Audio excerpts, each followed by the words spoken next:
Hello दोस्तों, नमस्कार। गुन्ना आईसीएस एकेडमी में दोस्तों आपका स्वागत है।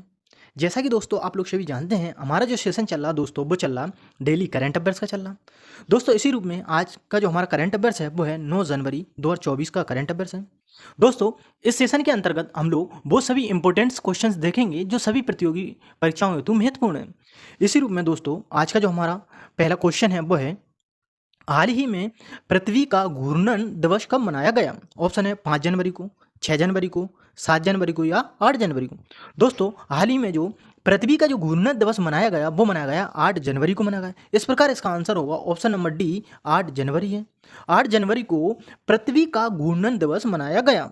इसके बाद दोस्तों अगर आगे देखा जाए, परीक्षा पर जो चर्चा है वो है कि 1 जनवरी को विश्व पारिवारिक दिवस मनाया गया, जबकि 1 जनवरी को डीआरडीओ ने अपना 66वां स्थापना दिवस मनाया। डीआरडीओ की जो स्थापना हुई थी वो 1 जनवरी 1958 ईस्वी को हुई थी और इसने 66वां अपना स्थापना जो दिवस मनाया वो 1 जनवरी 2024 को मनाया। इसके बाद दोस्तों 3 जनवरी को international mind body wellness day मनाया गया। 4 जनवरी को विश्व विरल दिवस मनाया गया।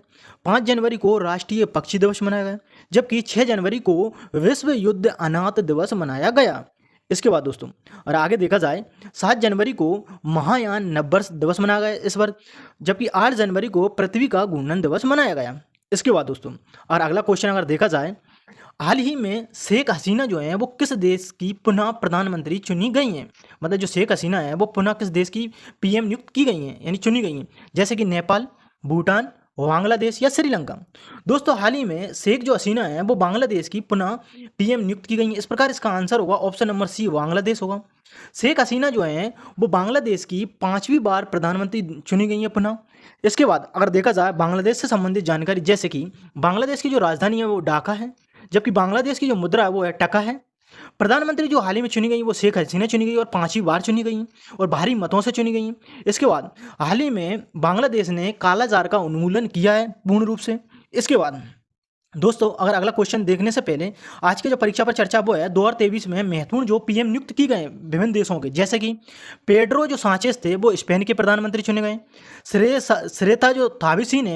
श्रेथा थाबिसीन थाईलैंड के प्रधानमंत्री। रॉबर्ट फीको जो है वो स्लोवाकिया के प्रधानमंत्री हैं। अहमद हचानी जो है वो टूनीसिया के प्रधानमंत्री हैं। डोनाल्ड जो टस्क हैं वो पोलैंड के प्रधानमंत्री हैं।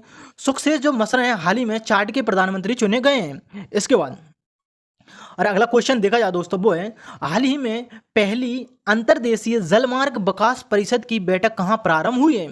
पहली बार अंतर्देशीय जलमार्ग विकास जो परिषद है उसकी बैठक कहाँ प्रारंभ हुई? ऑप्शन है पणजी में, मुंबई में, कोलकाता में या चेन्नई में। दोस्तों हाल ही में कोलकाता में पहली अंतर्देशीय जलमार्ग विकास परिषद की बैठक प्रारंभ हुई है। इस प्रकार इसका आंसर होगा ऑप्शन नंबर सी, कोलकाता होगा। इसके बाद दोस्तों और आगे देखा जाए, परीक्षा पर जो चर्चा है वो है पश्चिम बंगाल से संबंधित जानकारी है, जैसे कि पश्चिम बंगाल जो है उसकी राजधानी कोलकाता है। मुख्यमंत्री ममता बनर्जी हैं। राज्यपाल CB आनंद बोस हैं। राजगीत हाल ही में घोषित किया बांग्लार माटी बांग्लार जल को किया। GI टैग जो मिला है पश्चिम बंगाल को हाल ही में, जैसे कादियाल साड़ी को मिला है, सुंदरबन शहद को मिला और काला नुनिया चावल को मिला। इसके बाद आगे अगर देखा जाए, यूनेस्को ने पश्चिम बंगाल के शांति निकेतन को विश्व धरोहर सूची के रूप में शामिल किया है। इसके बाद दोस्तों अगला जो क्वेश्चन है वो है, हाल ही में किस राज्य में कदम शिलालेख खोजा गया? कदम जो शिलालेख है वो किस राज्य में खोजा गया? ऑप्शन है तमिलनाडु में, गोवा में, कर्नाटक में या आंध्र प्रदेश में। दोस्तों हाल ही में जो कदम शिलालेख की जो खोज हुई है वो गोवा में हुई है। इस प्रकार इसका आंसर होगा ऑप्शन नंबर बी, गोवा है। गोवा में कदम शिलालेखों की खोज हुई है जिसका संबंध 10वीं शताब्दी से बताया जा रहा है। इसके बाद दोस्तों अगर आगे देखा जाए, कदम शिलालेख से संबंधित जानकारी है, जैसे कि कदम जो शिलालेख है इसकी खोज काकोड़ा महादेव गोवा में हुई है। इसकी जो भाषा है वो कन्नड़ और संस्कृत दोनों भाषाओं में संबंधित है। इसकी जो जानकारी मिलती है, जो कदम जो शिलालेख है इससे जानकारी मिलती है वो मिलती है कदम वंश और कल्याणी के चालू वंश के बीच में जो समझौता है, मतलब जिनके बीच में जो संबंध है उनके बारे में जानकारी है इसमें। कदम जो शिलालेख है इसमें जो जानकारी मिलती है वो मिलती है कदम वंश और कल्याणी के चालू वंश के बीच जो संबंध थे उनके बारे में जानकारी मिलती है। इसका जो संबंध बताया जा रहा है वो 10वीं शताब्दी से बताया जा रहा है। ये महत्वपूर्ण क्वेश्चन है। कदम जो शिलालेख है जिसकी खोज हुई है वो काकोड़ा महादेव गोवा में, ये महत्वपूर्ण है। इसके बाद दोस्तों अगर अगला क्वेश्चन अगर देखा जाए, हाल ही में किस राज्य के आदि केकर और बांचो लकड़ी के शिल्प को GI टैग मिला है? ऑप्शन है ओडिशा, छत्तीसगढ़, पश्चिम बंगाल, अरुणाचल प्रदेश। दोस्तों हाल ही में जो अरुणाचल प्रदेश है उसके आदि केकर और बांचो लकड़ी के शिल्प को जीआई टैग मिला है। इस प्रकार इसका आंसर होगा option number D, Arunachal Pradesh है। अरुणाचल प्रदेश के आदि केकर और बांचो लकड़ी के शिल्प को जीआई टैग मिला है। इसके बाद दोस्तों आगे अगर परीक्षा पर चर्चा देखी जाए तो वो अरुणाचल प्रदेश से संबंधित जानकारी है, जैसे कि राजधानी ईटानगर है, मुख्यमंत्री पेमा खांडू है, राज्यपाल जो है वो केवल त्रिविक्रम परनाइक है। जीआईओ टैग मिला है अरुणाचल प्रदेश को अभी तक, जैसे खामती चावल के लिए, चुरपी जो पनीर याक के लिए, तांगसा टेक्सटाइल के लिए, और हाल ही में इसको बांचो वुडन क्राफ्ट के लिए मिला। जीआई टैग जो मिला है वो बांचो वुडन क्राफ्ट के लिए, आदि केकर के लिए और हस्तनिर्मित कालीन के लिए, तीनों के लिए हाल ही में इसको जीआई टैग मिला है। और इससे पहले खामती चावल के लिए, चुरपी के लिए और तांगसा टेक्सटाइल के लिए मिला। और हाल ही में जो तीनों के लिए मिला वो बांचो वुडन क्राफ्ट के लिए, आदि केकर और हस्तनिर्मित कालीन के लिए मिला। द हम्प वर्ल्ड वार 2 जो संग्रहालय का उद्घाटन किया वो अरुणाचल प्रदेश में किया गया। इसके बाद दोस्तों आगे अगर देखा जाए, अगला जो है वो अरुणाचल प्रदेश ने सार अमरतला तोड़ गया महोत्सव का आयोजन किया था हाल ही में। इसके बाद दोस्तों आज का जो शिव विचार वो है कि भाग्य के दरवाजे पर सर पीटने से बेहतर है कर्म का तूफान पैदा करें, सारे दरवाजे खुल जाएंगे। इसके बाद दोस्तों अगर अगला क्वेश्चन अगर देखा जाए, हाल ही में अंतर्राष्ट्रीय पर्पल उत्सव 2024 का प्रारंभ कहाँ हुआ? अंतर्राष्ट्रीय पर्पल उत्सव 2024 है उसका प्रारंभ कहाँ हुआ? गुजरात में, गोवा में, महाराष्ट्र में या मध्य प्रदेश है? दोस्तों जो अंतर्राष्ट्रीय पर्पल उत्सव 2024 का जो आयोजन हुआ वो हाल ही में गोवा में हुआ। इस प्रकार इसका आंसर होगा ऑप्शन नंबर बी, गोवा है। इसके बाद दोस्तों अगर आगे चर्चा देखी जाए तो गोवा राज्य से संबंधित है, जैसे कि गोवा आयोजन इसका हुआ अंतर्राष्ट्रीय पर्पल का वो गोवा में हुआ। इसका जो संबंध है वो है विकलांग व्यक्तियों के लिए भारत का पहला समावेशी उत्सव है। इसका जो आयोजन होगा वो 8 जनवरी से 13 जनवरी के बीच में प्रारंभ हुआ।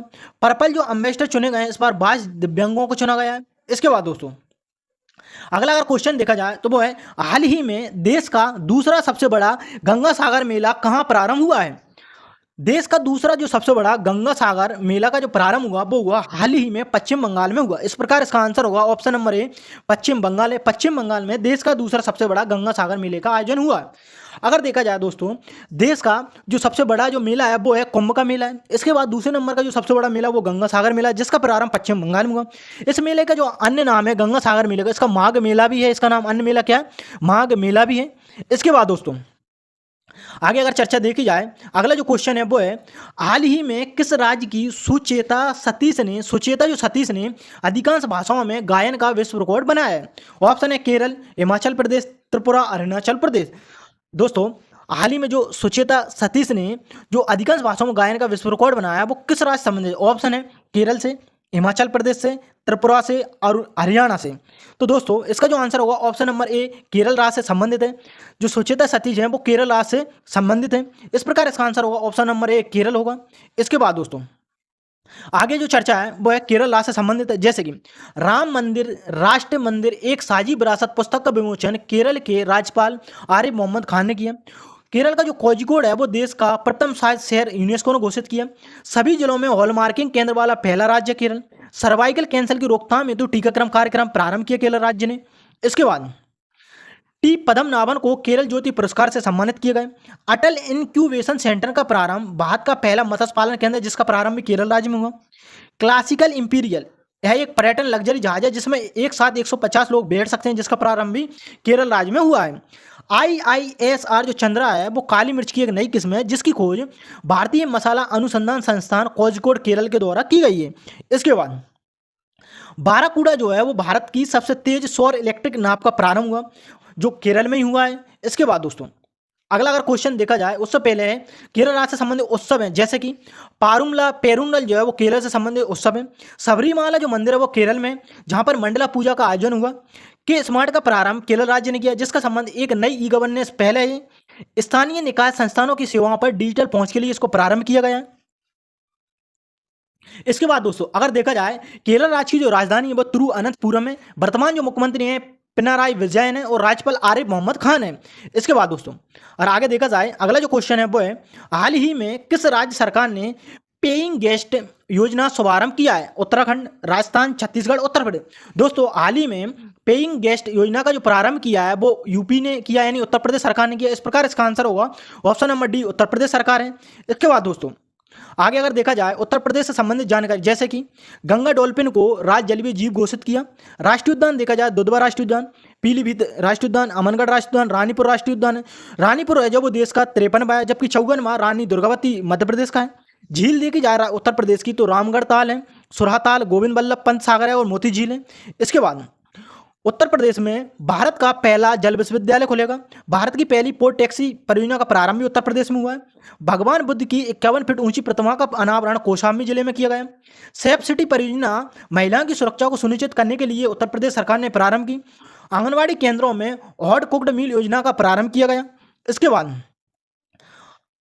अयोध्या जो है, अयोध्या जो धाम है यूपी का पहला, अयोध्या जो है वो यूपी का पहला सोलर सिटी है। अयोध्या जो है वो यूपी का पहला सोलर सिटी है, जबकि सांची जो है वो भारत का पहला सोलर सिटी है। लखनऊ देश की पहली नाइट सफारी का प्रारंभ होगा यहाँ पर। इसके बाद भारत के पहले दूरसंचार उत्कृष्टता केंद्र की घोषणा उत्तर प्रदेश में की गई। गंगा बिलास जो क्रूज सेवा है वो दुनिया की सबसे बड़ी नदी क्रूज सेवा, जिसका प्रारंभ वाराणसी से लेकर डिब्रूगढ़ तक किया गया। इसके बाद लखनऊ जो है वो भारत की पहली एआई सिटी बनेगी। यहाँ पर पहली इंट्रा डिस्ट्रिक्ट चॉपर सेवा का उद्घाटन उत्तर प्रदेश में किया गया। अब अगर देखा जाए उत्तर प्रदेश में अयोध्या धाम जो है वो अयोध्या रेलवे स्टेशन का नया नाम रखा गया।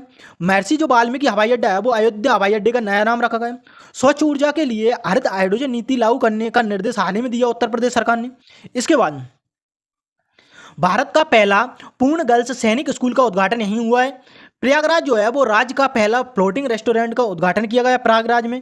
इसके बाद दोस्तों आगे अगर देखा जाए अगला जो क्वेश्चन है वो है, हाल ही में किस केंद्रीय मंत्री ने भारत की पहली स्वच्छ फूड स्ट्रीट प्रसाद धाम का उद्घाटन किया है? ऑप्शन है भूपेंद्र यादव ने, मनसुख मांडविया ने, सर्बानंद सोनोवाल ने या गजेंद्र सिंह शेखावत ने। दोस्तों मध्य प्रदेश के उज्जैन में स्वास्थ्य मंत्री मनसुख मांडविया ने देश की पहली स्वस्थ और स्वच्छ फूड स्ट्रीट प्रसाद धाम का क्या किया? उद्घाटन किया। इस प्रकार इसका आंसर होगा option number B, Mansukh Mandaviya है। इसके बाद दोस्तों आगे अगर देखा जाए मध्य प्रदेश संबंधित जानकारी, जैसे राजधानी भोपाल है, मुख्यमंत्री हाल ही में मोहन यादव को चुना गया। उप मुख्यमंत्री जगदीश देवड़ा, राजेंद्र शुक्ला, विधानसभा के अध्यक्ष नरेंद्र सिंह तोमर, राज्यपाल मंगूभाई छगनाई पटेल हैं। इसके बाद दोस्तों अगर देखा जाए विधानसभा की जो सीटें हैं वो 230 हैं, जबकि यहाँ पर अगर देखा जाए लोकसभा की अगर सीटें हैं 29 हैं, जबकि राज्यसभा की सीट 11 है। 54वां जो टाइगर रिजर्व है वो वीरांगना दुर्गावती है। नीमच जो है मध्य प्रदेश का, वहाँ पर भारत की सबसे बड़ी पंप भंडारण परियोजना की आधारशिला रखी गई। इसके बाद दोस्तों आगे अगर देखा जाए सभी जिलों में पीएम कॉलेज ऑफ एक्सीलेंस स्थापित करेगा मध्य प्रदेश सरकार। सभी जिलों में साइबर तहसील प्रणाली लागू करेगा मध्य प्रदेश। छिंदवाड़ा है जो मध्य प्रदेश का, यहाँ पर हनुमान लोक का उद्घाटन किया गया, जबकि अमरकंटक में नर्मदा लोक का उद्घाटन किया गया। सांची जो है वो भारत की पहली सोलर सिटी है। उज्जैन जो है वो भारत का पहला यूनिटी मॉल का उद्घाटन किया गया, जबकि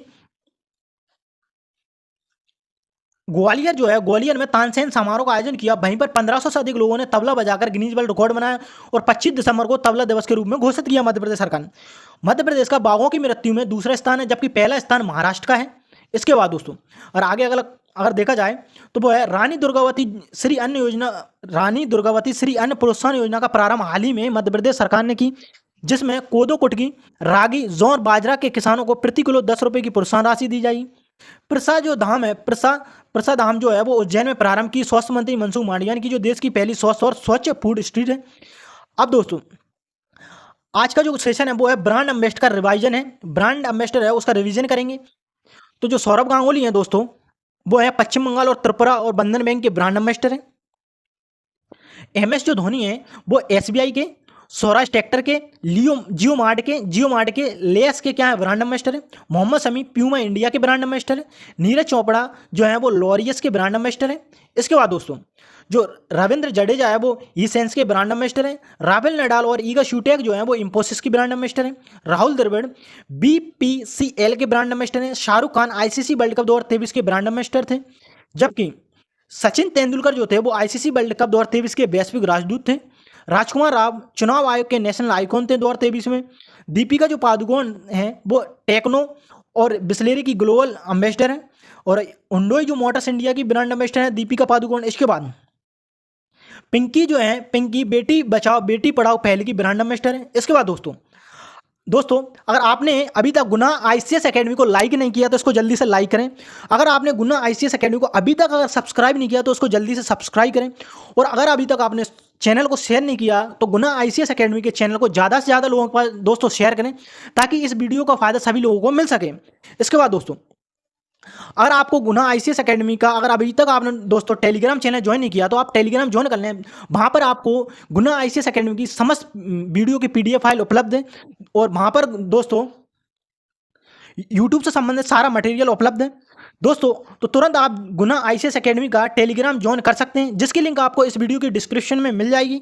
थैंक यू दोस्तों, बाय बाय, टेक केयर।